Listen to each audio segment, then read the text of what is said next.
মুসআব ইবনে উমাইর রাদিয়াল্লাহু আনহুর জীবনের দিকে তাকিয়ে দেখুন। তিনি ছিলেন মক্কার সবচেয়ে বড় লোকের সন্তান। তিনি এমন দামি কাপড় পরিধান করতেন, মক্কার কোন যুবক অত দামি কাপড় পরিধান করতেন না। তিনি এত লম্বা কাপড় পরিধান করতেন যে তার কাপড়গুলো মাটি স্পর্শ করে যেত। এত দামি আতর ব্যবহার করতেন, যেই পথে যেতেন বোঝা যেত এই পথে মুসআব গিয়েছে, এই পথে মুসআব হেঁটেছে। অথচ এই মুসআব রাদিয়াল্লাহু আনহু যখন ইসলামের দাওয়াত পেলেন, ইসলামের আলোয় নিজেকে আলোকিত করলেন, ইসলামের সুবাসে নিজেকে সুবাসিত করলেন, তখন তার পৈতৃক সম্পদ থেকে তাকে বঞ্চিত করা হলো।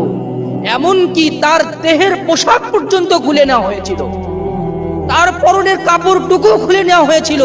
তাকে উলঙ্গ অবস্থাতে তাকে কারাবদ্ধ করে রাখা হয়েছিল, গৃহবন্দী করে রাখা হয়েছিল।